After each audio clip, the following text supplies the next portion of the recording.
But a lot of times people look for strategies like, oh, what did they do to become wealthy? Well, if they did that now, it might not make them wealthy because the world has gone on and there's these opportunity windows to take action. So it's more important to study how they think, which led to what they did, versus like, oh, how did they make their wealth? Like, what did they do? Welcome, everybody. Excited to have you all here. We're going to have another jam-packed day. As you saw yesterday, we put a lot of people on stage per day, perhaps too many. I know it's like a fire hose of information and connections. It's also hard sometimes to stay in the room the whole day to listen to all the speakers when you're busy networking and making connections, which is fine, but I hope you're getting a lot out of it and meeting some great quality people here in the room.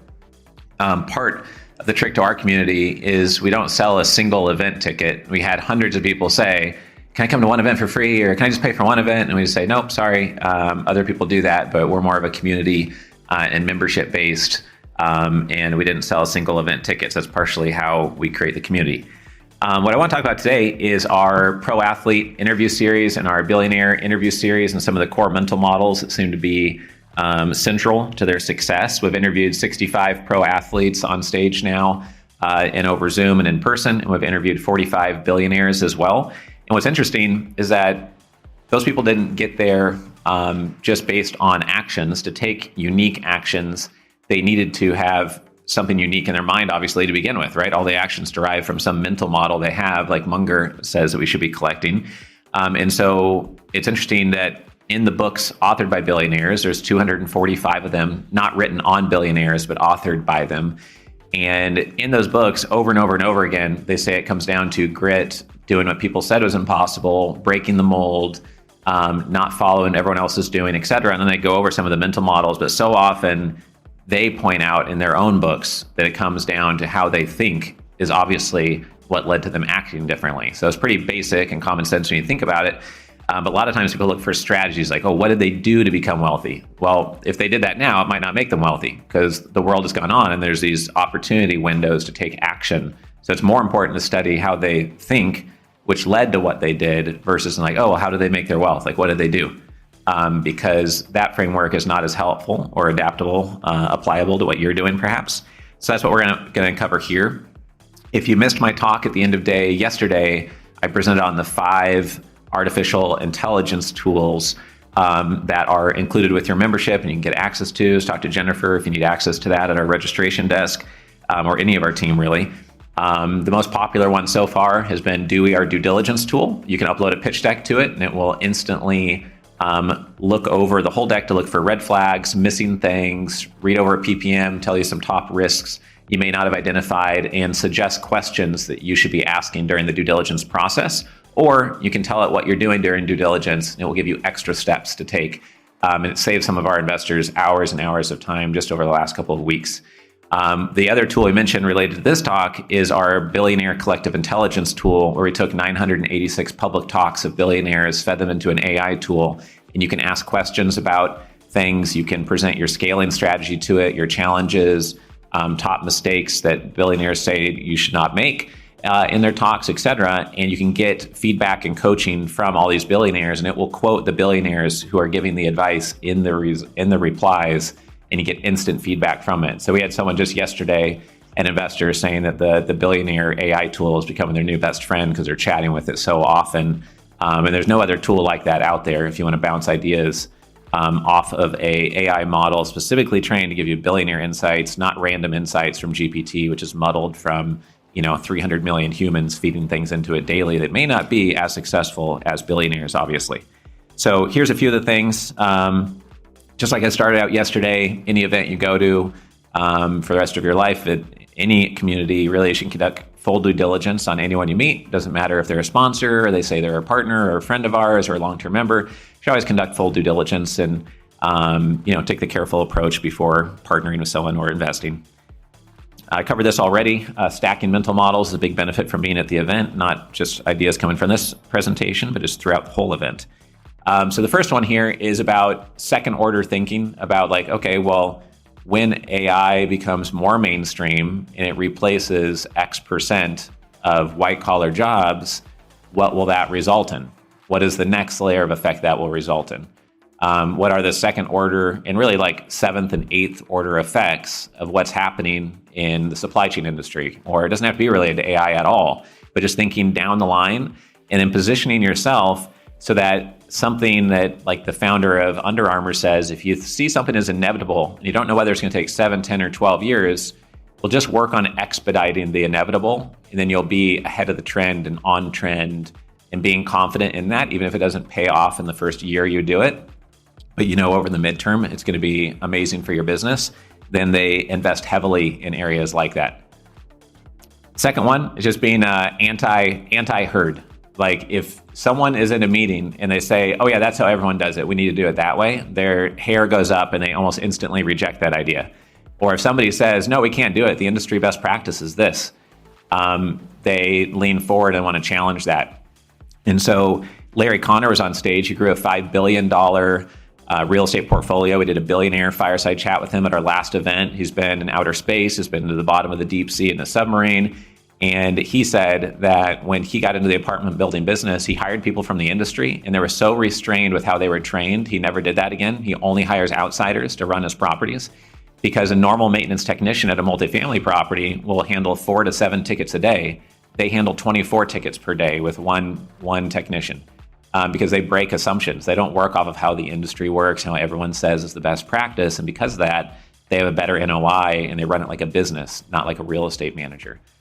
They said that's been key to their success, is rejecting what other people think is common sense and doing almost the opposite of everyone else, and making sure that if you're in a meeting and everyone's agreeing, everyone's saying, yeah, that sounds good, that you reject that idea sometimes. And when Elon said, we're going to try to maybe catch a rocket, and everyone said, that's dumb, that's not possible, it won't happen. And one person said, well, maybe it could eventually if we could figure out these few things. He pointed at that person and said, okay, you're going to be in charge of the catching the rocket project.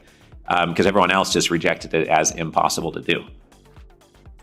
Average is boring, and a lot of the most successful people I meet are fast moving. They're excited about what they're doing. They only want to work on things that move the needle. They don't want to do something that looks average in any way or is going to perform average. They look for the outliers. Kevin McGovern on stage at our summit in December said that all of business is pattern matching. You figure out what works, you do 10 times more of it, figure out what doesn't work, you try to fix it 1 or 2 times, and then you get rid of it if it doesn't work. We had a pro athlete on stage in December as well. This is Matt Fraser, who won the CrossFit World Championship Games 5 times, and then retired when he could have won it more, but he just got bored, I think. And one of the pro athletes on stage says, well, just table stakes is you have to have a maniacal passion about what you're doing, but you could have that and still not even be competitive or make it. So it's not enough to have that. But on the pro athlete side, to be at the top 0.1%, to do what you're doing at a level that others won't want to match or can match within business, then many times, obviously, that helps.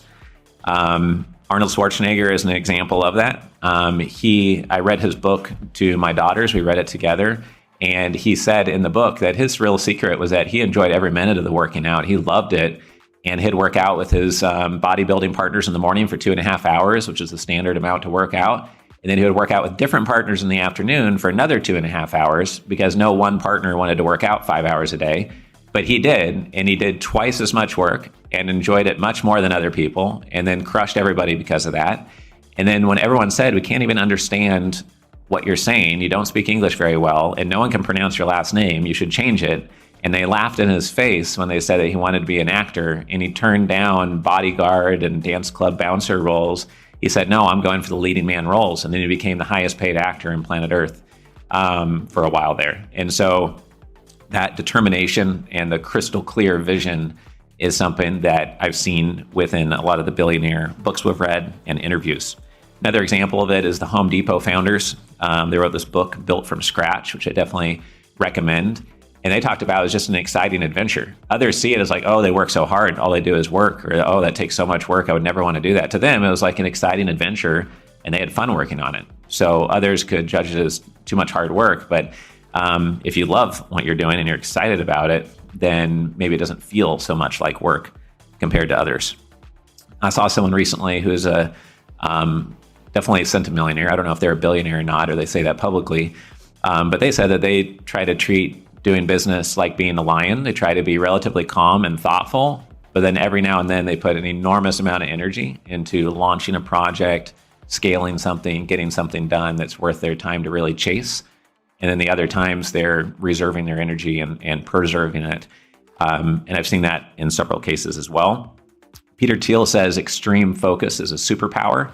And he talks about that ability to have focus is why PayPal became what it did. And then the PayPal mafia of all these billionaires that spun off from PayPal have this mentality of saying, what is the bottleneck? Put all the energy into the bottleneck until that's solved, and don't have 10 priorities. Have one priority, and every manager in the company have one priority, and you get that one thing done, and you live or die on that one thing as your chief objective. Warren Buffett says, if you're really busy, make a list of all your priorities and write down all 20 of them, and then cross out 19 and focus on the one top priority. And so extreme focus comes up again and again and again. It's better to have one unit complete and shipped and go to the next unit versus up a lot of things that you make dissipated progress on, and then you just have a lot of half-done things and nothing got shipped. What's interesting about studying billionaires is, like, one, it takes quite a while to read the 245 books they've authored. But what's interesting is that they are voracious learners themselves. And so it's interesting to read how much they want to suck in information, and then that should encourage you to study them even more as well, and be kind of a self-supporting process. But Mark Cuban said that when he got his first job at a computer software company, he read the computer manual, which is 140 pages long. No one else did, including the owner of the software company who was selling the software they had the license to sell. So everyone that came in, he could answer the questions to, and nobody else could, because nobody wants to read the manual.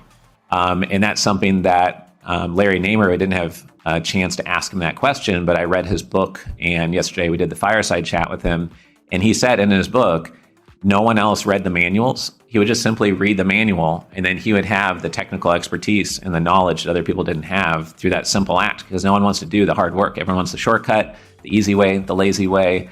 There's no time to read every manual for every piece of software we use these days, but if it's your business, then you should probably read the manual, right? And so Mark Cuban also says it doesn't matter about your capital or your network. If you focus on a niche that's highly valuable and you read everything on that niche and you suck it all in, and you work hard, then you'll run circles around everybody else, because most people don't want to work hard, most people don't focus, and almost no one reads the manual. So if you do those three things, no one can really compete with you, and you'll attract the capital because of your superior ideas. Sunk cost immunity is a mental model of essentially not caring that you've already invested hundreds of hours in a project, or millions of dollars, or hundreds of thousands of dollars. If it's not working, you got to take it out back, like Kevin O'Leary says, and take it behind the barn and put it down and just move on from it. And getting tied to some emotional connection of a project, or, oh, we already spent this money, oh, we already spent all this time with this partner, and just moving on and focusing on what works is something that a lot of billionaires have the ability to do.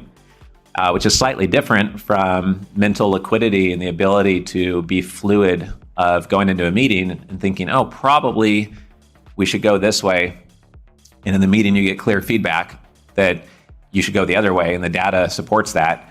They need to be able to very quickly change your mind and not be stuck in your thinking. And there's a flexibility and an agility and adaptability to a lot of the $1 billion plus net worth people that we've interviewed, or they've written some of the books that I'm referring to.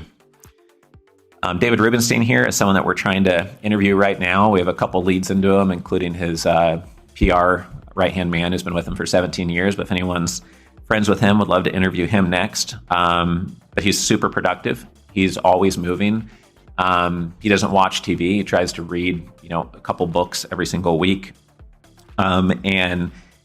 His team says he's like a shark that never stops moving. He's always processing things. He'll be at a baseball game on national TV, sitting right behind the dugout, and he'll be replying to emails from institutional investors and sovereign wealth funds instantly. And there'll be a group email to 10 private equity executives that all manage tens of billions, and he'll reply instantly, and everyone else takes a week to get back to people. And he says his ability to get back immediately and be super helpful in real time to people is what gets him access to deal flow, relationships, and things that other people don't get access to, because he's so productive and fast moving all the time. And that's a real common trait of a lot of the people that I work with. One of them sold his business for $800 million, and he runs around with a Bluetooth in his ear, and he loves what he's doing. He's always negotiating the next transaction, running his business, etc. and is fast moving, fast acting, and very decisive. Bezos talks about how when you have 70% of the data, you just have to decide and go. And even with millions of employees, they try to be super decisive and fast moving and not be slow and wait and think about it. And no decision might be the worst decision.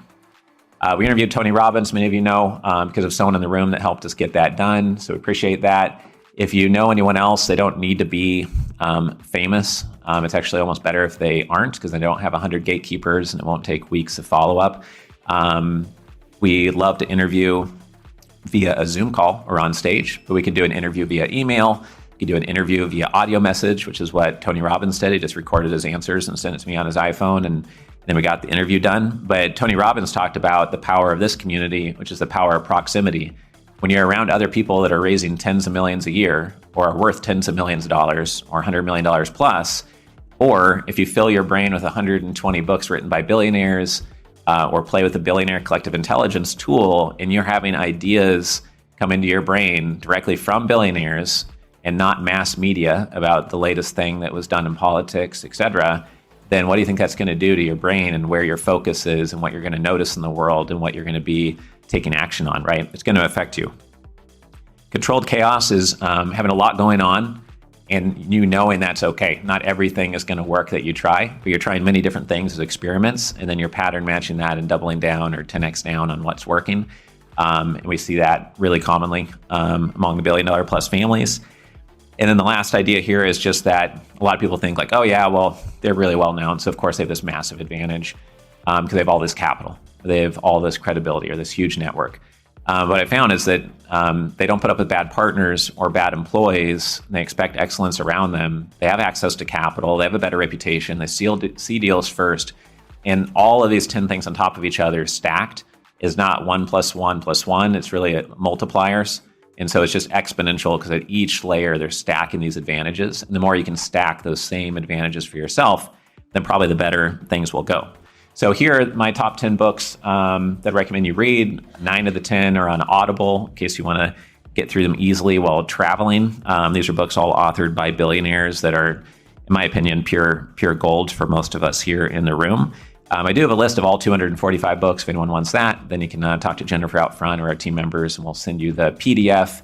And if you just go to billionaires.com/books, you can just click on the Amazon links and just purchase these today for yourself if you want. It's not an affiliate link. I don't need to make 30 cents off of you for buying the book, but I think you'll love the books. They make for a good gift for someone on your team as well. And I talk about that tool later. So for the sake of time, we'll get moving on. But I hope all of you enjoy the event today. Hope all of you get to try out some of the AI tools we've developed for you and give us feedback if there's other ones you'd like to see us put out for the community. And would like to invite up our first fireside chat speaker of the day. Is that Isabel Cloud up to the stage, and then we'll get started with that interview in just a second. Welcome, Isabel. Join the Family Office Club by visiting familyoffices.com. We look forward to seeing you at our next live event.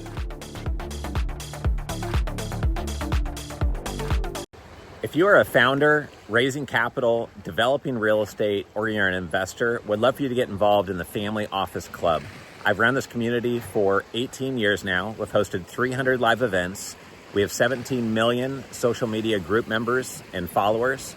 We have the #1 YouTube channel on family offices. We have the #1 most popular podcast on family offices. You can learn more about us and our membership options at familyoffices.com. We have 30 in-person events planned in 2026 and another dozen events this year. Please go to familyoffices.com to learn more.